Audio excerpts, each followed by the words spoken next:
I'm gonna wander around. Good enough? Yeah, yeah. Okay. Thank you.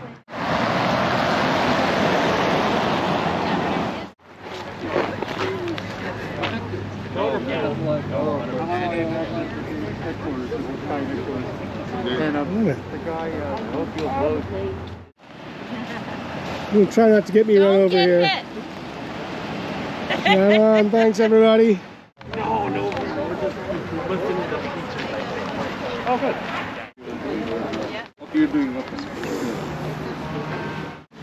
Well, thank you all for coming today on a short that is in such a cold day. That shows your dedication and the importance of what we're trying to do today.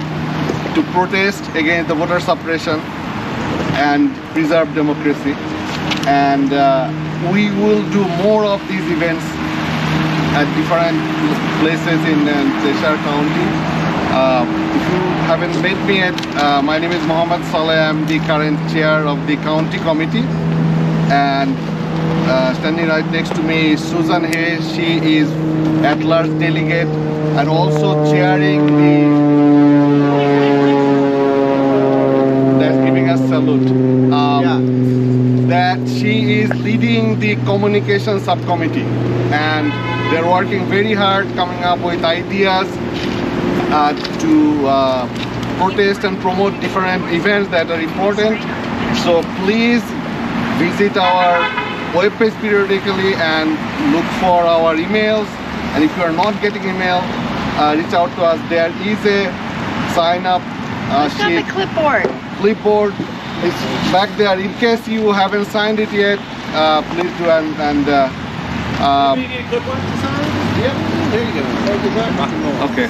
So with that, I will let Sue speak, and she will tell you what kind of suppression that's being done here in New Hampshire. Well, actually, I think that in terms of the thing, we're going to let Jay come up, Senator Khan come up and talk with us about what's going on in the Senate. And then Emma Greenberg is here, and she is going to read a letter from Maggie Hassan, who has actually worked really hard on this issue. And then I'm going to tell you the sort of the worst of the worst. I asked I asked the folks at the state party. There are 70 some House bills related to voting. Almost all of them are horrible, and I said I just want the hit parade. What are the worst ones? Yeah. So I've got 8 to talk to you about, and it's really, and then I'll talk to you about what I'd love for you to do about them. But let's give it to Senator Khan first. All right, wow. Senator Khan. Yeah, I'm glad to do it, but everyone wants to know what those 8 are. Don't worry. Hey, I'm going to talk about 3 things. The first one is secure voting. Make no mistake about it, we're all in favor of secure voting, right? That is not a party issue. There's 7,000 volunteers across the state of New Hampshire that assure safe voting every election. So it's important to trust those people, to train them, and to support them. Because we have some of the safest elections in any state in the nation. And don't let somebody trump up some charges that say otherwise. Number 2, we want all people to vote. Everybody who's eligible ought to vote. In today's world, how does that happen, that people don't have the opportunity to vote? It's just common sense. The absentee ballots should be just, the escape. That if I can't go to a poll, I got another option. And we don't believe in that in this state. And it's just wrong. It ought to be a right. You shouldn't have to lie about it and say I'm going out of town or I'm impaired. You shouldn't have to lie about it. Right. I just chose, because of my situation, to vote absentee. Okay, that's good. But we have a legislature right now that's led by Republicans that don't believe that you ought to have that right. So, tell your neighbors, it's a little lie, no problem. But really, can't we get better than that? You know, and thank goodness for the courts, because if you do go to the poll and you aren't registered and you want to do same-day vote registration, thank goodness they struck down the ridiculous affidavit that took 10 minutes to read and I know. Oh, I'm sure. You can put dollars to donuts on that. Right. That someone's coming back to try to correct what the Supreme Court overruled. So, and then third, we ought to have fair districts. I mean, and Cheshire County shouldn't be some, you know, something that is just picked away at to fill in the gaps for other districts that need to go to be Republican. It's just, this is silliness, and it's not in the best interest of Cheshire County. Cheshire County's got 76,000 people. Each Senate district has 60,000 people. We should be 1 1/3 district. It's pretty simple, right? No. Cheshire County is carved up into 4 different districts. Each Senate District 8, 9, 10, and 12. Each of those districts is spread over 2 counties in the map that's designed by the Republicans. So it's Senate Bill 240. And remember that one, because if you haven't written to, don't write your state senator, he knows it. but do write to Republican state senators and say, this is silliness. So here's how it goes. If you were doing a nonpartisan commission like Democrats proposed and passed through the legislature, only to be vetoed by Governor Sununu, was an independent commission. And the independent commission probably would have looked at court decisions. And the court decisions on fair voting districts say, is it a compact area? Rule number 1, compact area. Rule number 2 is common interest. And you could define common interest based on your county, your school district, your place of commerce. It wouldn't be real hard to figure that a common area of interest is Keene and Monadnock school districts. But no, there's some interest there somewhere to carve up even that simple combination and have Troy and Fitzwilliam and Richmond and Winchester and Hinsdale vote in a district that's represented currently by a senator in Bedford. Bedford! Yeah, why should you not want to drive an hour to go to your... Oh, you would, you can't make that trip in an hour. I tried it one time. I had a meeting in Bedford from Hinsdale. I had a school district meeting in Hinsdale, drove over to, and this is Google Maps now. It's 73 miles and takes an hour and 37 minutes. What they did to the district that I represent here in Senate District 10, our district for Keene is now got Peterborough in it, in their design. Peterborough has a relationship in the Convale school system with their towns, and then with Ringe and Jaffrey, the Jaffrey-Ringe School District. And that makes sense to combine those 2 districts as a common area of interest. But no, Ringe is assigned to a district that's represented by a Republican in Nashua, and Peterborough, because it must be so democratic, is collared into a crazy district that stretches from Keene and Walpole over to Peterborough. And then Marlow, Stoddard, they're combined to go to a district that starts in Charlestown and ends in Dunbarton. 60 miles and an hour and 20-minute drive. The point is, you ought to know who your state senator is, and you know, and that person ought to be able to know you and your issues and how you relate to a common area of interest. But it's not being defined that way. These are so straightforward principles. A compact area and a common interest, and that's the way districts ought to be designed. Where do you get the word gerrymandering? Anyone got that answer? Governor Jerry. Governor Jerry in 1812 in Massachusetts. He's the guy who Drew the wizard. he drew the salamander district. Oh, that's right. Gerrymander.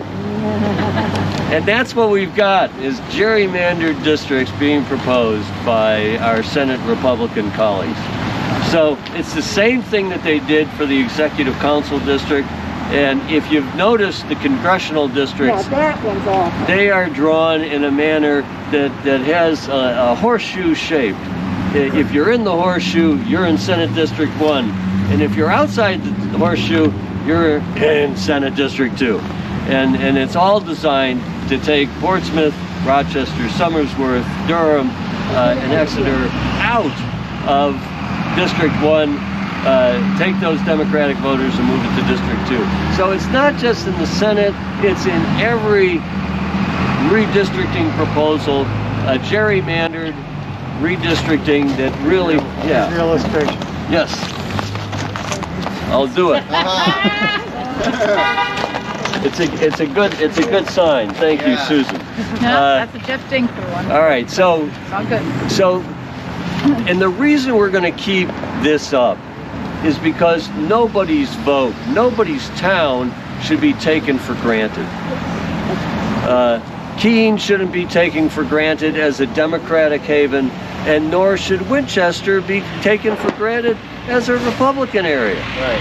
Democrats can win in Winchester, and we need fair and competitive elections throughout New Hampshire. And that's what we stand for. So we've got to keep this issue up all the way to November, because nobody's vote should be taken for granted, and everybody ought to have the opportunity to vote. Right on. Thank you, Jay. Is there any legal things underway to try and counter this? Are there any? Yeah. There's a Democratic proposal for Executive Council, I'm and talking about legally challenging the map. to take them to court Yeah, on the matter of compact area and common Yeah. interest. I mean, moving those cities that tally up population-wise to 375,000 people over here. Yeah. Not right now, right? I don't know. I would guess the Democratic Party is going to take them to court on the gerrymandering. They better. But what I heard that last time it was tried legal, it didn't succeed, so the likelihood of success is low. The real protest has to be done in November. We have to show, ballot, and yeah. this is the purpose here we are gathering. Let your neighbors know, let your friends know this is criminal, and we won't stand for it. Yeah. Okay. Thank you very much, Senator Gonzalez. You're welcome. For being out here. I'm going to ask Emma to come up next and read this letter from Senator Hassan, and then I'm going to talk, and then Barbara has, we are days away from the Martin Luther King holiday. Yes, right. And, right. So there's a quote from Martin Luther King that we think is worth us all hearing as we move away from this. Okay, go for it, Emma.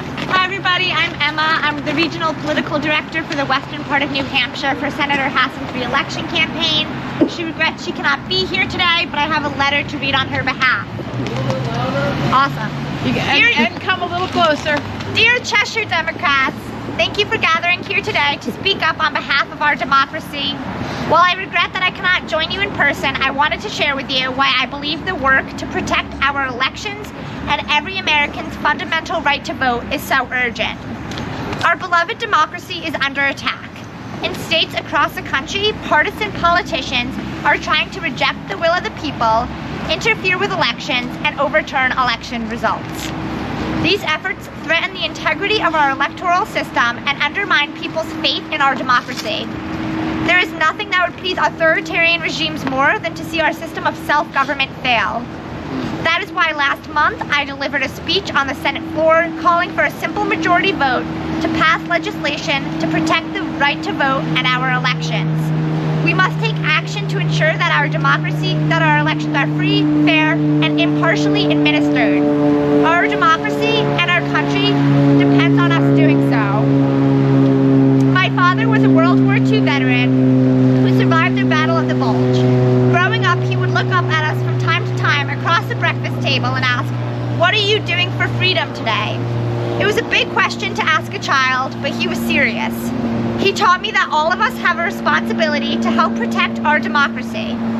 I'm committed to that work in the United States Senate, and I know that everyone who is gathered here today is dedicated to that work as well.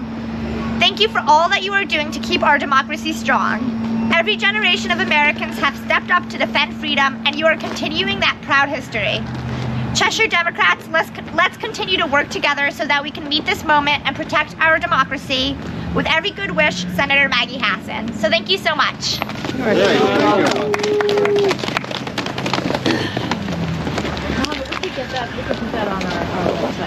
Yeah. All right, here comes the big eight. All right. The big First eight. one. CACR. And why is it CA? Because it is a constitutional amendment. The Republicans have been trying since I can remember to disallow college students to vote locally. To disallow college students to vote locally. And they've been stopped by the courts because our Constitution says you only have to be domiciled here. You don't have to be resident here. So when they can't win that way, what do they want to do? They want to change the Constitution to say you have to be residents here, not domiciled here. Okay? So that is right out of the gate a miserable, dangerous, request. I don't personally know what's required, and I haven't had time to look into it yet in terms of changing the Constitution. I know it's not a 50% kind of thing, but it should. It has to be 60% of the legislature and 2/3 of the people. Citizens, right? Okay, all right. So while we might not be about to die on, to lose on that, this is their intent, and it's very clear. HB 1574. This is a real sweet one. They want to say this says that any out-of-state student that votes in New Hampshire cannot be charged out-of-state tuition. This is like $130 million hit to our public, college system. They don't care if they destroy the public.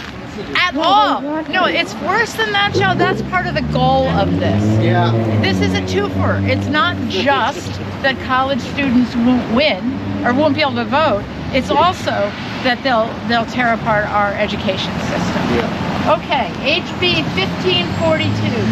That thing that you were talking about of the affidavit. No, now we can't use the affidavit. If you show up, the affidavit doesn't happen. Now it's a provisional ballot, according to this, which means that you are not voting when you're there, like you would with that ridiculous, but still, it was your vote, affidavit. So that's a change that they're working on. So they can just go ahead and throw it away. Right. Because it's provisional. HB, where am I? 1153. This says, and this is actually how it happens in Keene. I don't know if it is throughout the state, but in Keene, if you want an absentee ballot, you have to go in and apply for it. And you can't get the ballot until you apply for it. This wants to make that the law throughout the state. And so it's like a preemptive strike. They know that, as Jay said, we're like, why? You could give all of us absentee ballots, and if we wanted to do it that way, we could vote that way. Many places allow that. There is nothing wrong with that. Right. But this is a preemptive strike on that. Yeah. Okay. And while as we're gearing up for this election, let's do an audit of the 2020 election. Run by the Republicans, of course. Absolutely. Let's have an audit. You know, because that isn't going to cost any money. And No, it won't. It will cost money. no, I'm being very facetious. And Okay. what I want you guys to think of now, and this was, I'm just coming right out of President Biden's speech here, is there are efforts to suppress the vote, right? And that's like saying that no, you know, college students can't vote, or the college can't charge them out-of-state tuition. That's an effort to suppress the vote, to keep people away from voting. There's a whole nother set of things that are going on here, which is an effort to subvert the vote. It's to subvert the results of the election. Yeah. So auditing the 2020 election is one of those. It's just a way to create confusion and to maintain the complete nonsense of that there was something wrong with that elections and that our elections are not to be trusted. Okay. Yeah, they want it to be just like Arizona. Yeah. So, And who knows? 1064. As far as the audit, are they going to maintain the security of the ballot? Well, that's what I'm about to talk about. Oh, okay. Okay. So 1064 says all voting has to be done by hand, and all counting of votes has to be done by hand. No more machine counting. Now, what do you think? Is that machine more accurate, or is that group of 3 people that are trying to stay focused, you know, more accurate in counting it? We know the machines are more accurate. We know that. If there's a question, we still have the paper ballots that we can look at and that we do look at. Sure. This is designed to say, oh, you know what? We're not going to know who won for weeks, maybe even months, because it takes a really long time to count all those votes. And that is what they want. Yeah. They want it to be unclear who won, so all of that yada yada yada about, oh, this wasn't free, and maybe we need to look at that, and maybe we need to look at this, will continue, and people will lose confidence in our electoral system. This is like almost my favorite. Jay, you were talking about how great the courts have helped us, and they have. But this one says that any citizen can sue an elected official in superior court if they don't think they've done their job right. If they don't think that, you know, I saw them do this or they did that or whatever, they can sue them in the Superior Court of New Hampshire. All right? And if they prevail, quote unquote, then they get all the legal fees reimbursed. So this is just your basic witch hunt. This is designed to make people say, I don't want that job. Right. I don't want to do that job. Right. You know, I'm going to get sued if I do that and job. I'm sure that And just to make it, Republicans would be very glad to fund that. and the last one, 1174, just to make it a more miserable thing to be an elected official, an election official in New Hampshire. You know that rule about that you have to stay 6 feet away from the people who are trying to count the ballots or register the people's votes? Nope. Now it says nothing about how close you can be. It Right. only says you can be closer than 6 feet. So there's no limit here Yeah, that they can says stand you right over can't you and stand say, right next to David. Yeah. There's none of that. It only says you can be closer than 6 feet. It's the same effort. It is to subvert the election process, our confidence in the results, and our ability to get a free and fair election. So that's the top 8. You're going to see these on our website. Good work. There's a tremendous amount of work that has to go in to making these not happen. So here's what I'm asking you to do. I'm asking you to look on our website for these. I'm asking you to go home and tell people what is going on right now and what they are proposing. Tell your friends, also get on social media and do it. This isn't complicated. It isn't complicated at all. you know, what they're Another doing. suggestion, write letters to the editors Yeah, that's another good idea. A very good idea. Okay? and write letters to your representatives. 240. Yes, and SB And if 240. you are on Facebook, it's much easy to share, so we'll have it on Facebook too. Yeah, we're gonna do a post for each of these, okay? So this needs to get out, all right? Okay, that's what we're here for. I'm gonna ask Barbara to read this, this quote, and then I'd like everybody to go back out, if you would, for 5 more minutes, and then make sure to give us back the signs, even the handmade ones, because we're gonna be doing this a lot, all right? Thank you so much for thank coming you. out in 10-degree weather. And I would like to thank again, and we are going to have events in other towns. Please join us, because Keene is blue. We want to make the whole county blue. But we can't rely on Keene staying blue. Keene staying No, blue. right, Yeah. Don't take it for granted. Right, Do right. not. So 100% not. thank you all. Wait, Thank you for your support. wait. Barbara's gonna read this. Oh, yes, yes. Okay, and then you can go back. When we stop using machines, they're going to use drills. Drills is the next step.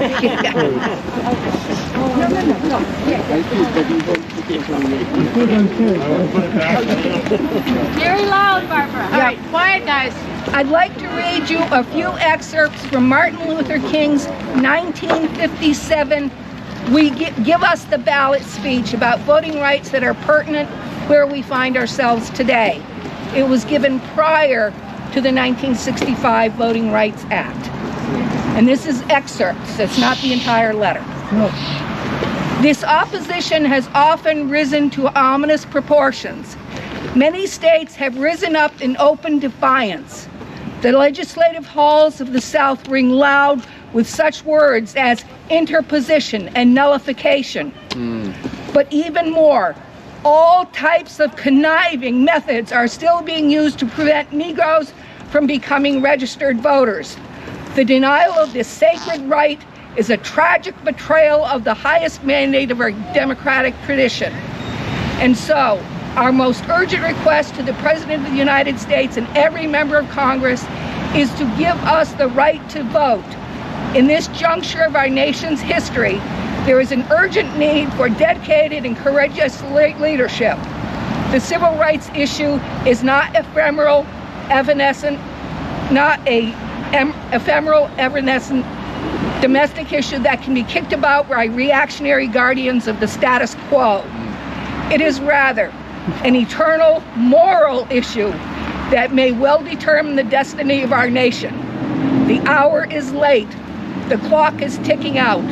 We must act now before it's too late. But I must say to you this afternoon, keep moving. Let nothing slow you up. Move on with dignity, honor, and respectability. Yeah. Yeah. Okay, thank you so much. Thank you, Barbara.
I saw you, Adam.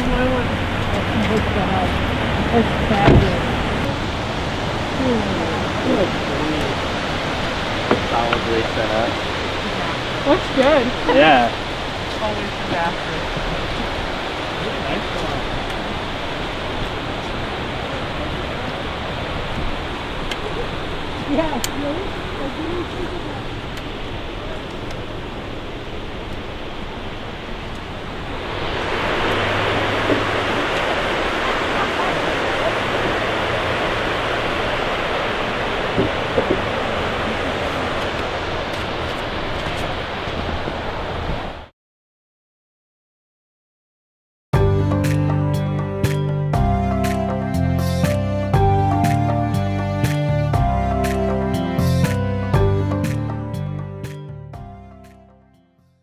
Thank you all for coming.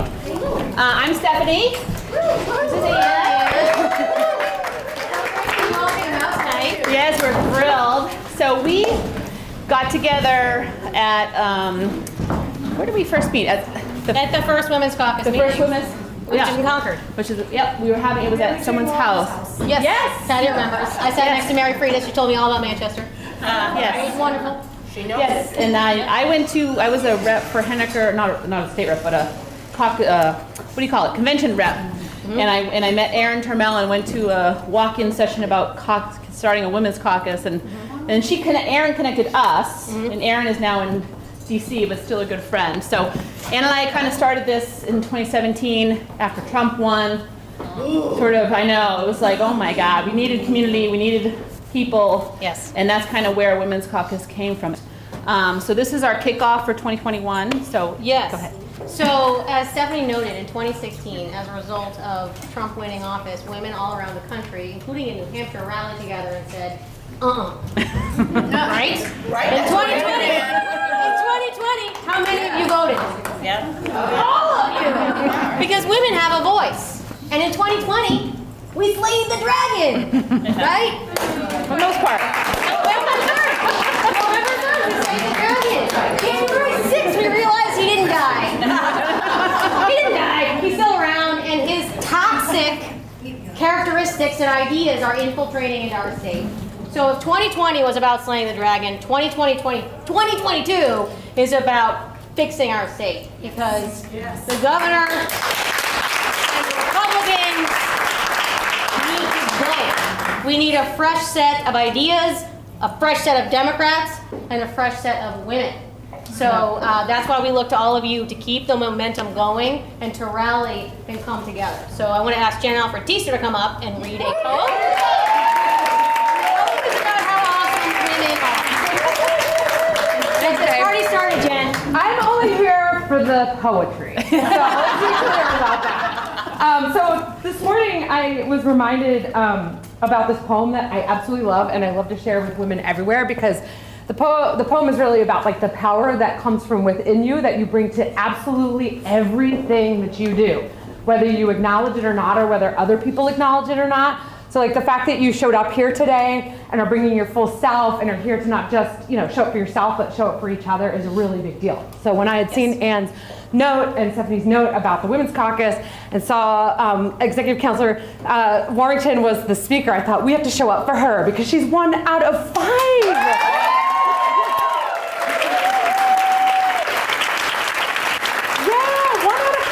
I mean, she shows up and does this work, and not only does this work, but I am in her district, and I'm seeing her, emails to our group telling us what she's doing for us. She's showing up consistently for us, so I thought we have to show up for her. I mean, this is how this works. It's a symbiosis. We don't exist in and of ourselves. We have to show up for each other. And then when Becky told me she was speaking, I was like, hell yes.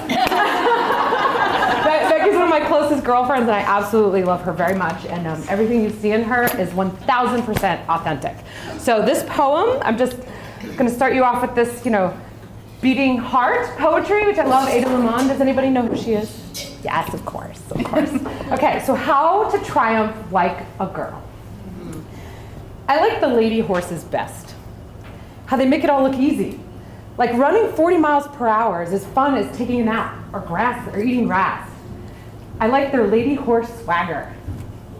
After winning, ears up, girls, ears up. But mainly, let's be honest, I like that they're ladies, as if the big, dangerous animal is also a part of me. That somewhere inside of me, that delicate skin of my body, there pumps an 8-pound female horse heart. Giant with power, heavy with blood. Don't you want to believe it? Don't you want to believe it? You believe it, right? Yeah. Don't you want to lift my shirt and see the huge beating genius machine that thinks? No, it knows. It knows it's going to come in first. That's my gift to you. When you're sitting around wondering what you bring, just remember your 8-pound giant beating heart. That's what you bring to everything you do. Lady heart, lady boss. Yeah. So before we turn the floor over to our speakers, we're going to make you all do a little bit of work. We started this 4 years ago with this mission. The Women's Caucus is a forum to connect New Hampshire's women. Our goal is to provide networking, foster collaboration through inclusivity, and be a gateway to action. And so what we want to do is update some of our goals by getting feedback from you all. And Stephanie is going to lead us in this exercise.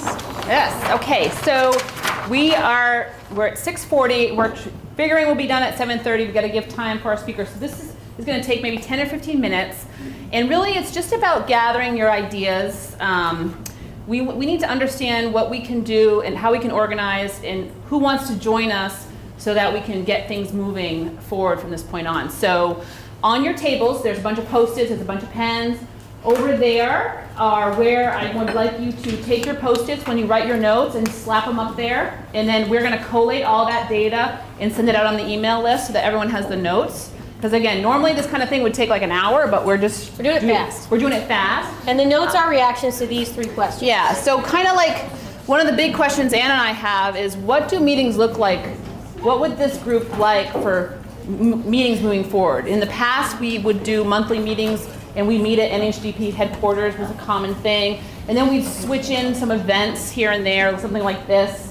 We always did the Women's March. We would always organize a big event at the coffee bar place in downtown Concord. So, you know, what I like about this group is a little bit different from like the other groups I've been involved in with Henniker Dems or Merrimack County Dems, is that it's a little more social, it's a little less business, more connecting and networking.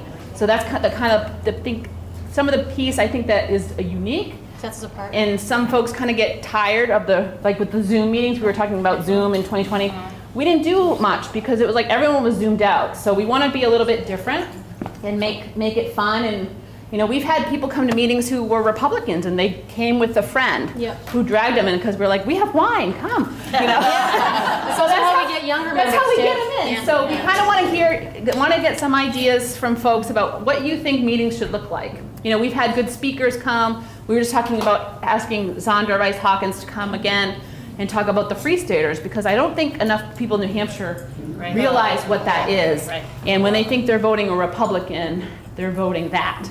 And so that would probably be a good thing that we do next. So write all your ideas down, slap them up on the board. Another thing is, you want to do that one? Sure. What are our goals? So we have the 2021 municipal election cycle coming up, and then we also have the 2022 cycle. So what kinds of events might you want to see? Could it be candidate driven? Could it be action driven, topic driven? Tell us what you think you'd like to see. And then the last one is there an area of focus? Yeah. So some examples of this is like 2 years ago with Joyce Craig. Yep. We organized a bunch of ladies to just get together on a Saturday and because canvassing, I never canvassed before. I think the first time I ever canvassed was with you. Yeah, we were not politically active until Trump won election. Yeah. And so I was terrified, but it was nice being like, well, Ann's gonna go, and then we're gonna go get a beverage after. So okay, we can do it. So we love organizing canvas kickoffs. Getting buddies, kind of making it fun, and you know, we had fun canvassing. Now I actually enjoy it, which is And how fun. important is the networking component, where we come together and we meet like-minded people, friends and Democrats? Yeah. Yes, and then, you know, so just kind of your ideas, and if anyone wants to just speak up right now, well, because we have time, what other ideas or what sort of things you think are important?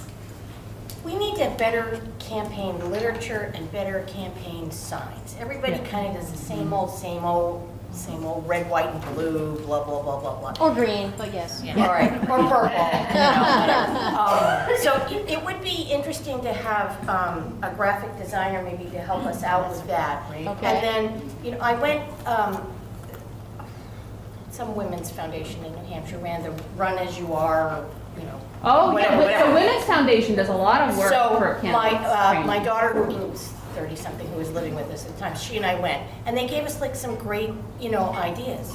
Like don't give the same old answer all the time. Oh, I'm for education, I'm for fair wages, whatever. You need to punch it up a little bit. You need to have some energy in it and personalize your story, you know. So messaging. Messaging, Yeah. and Okay, but I think write it down.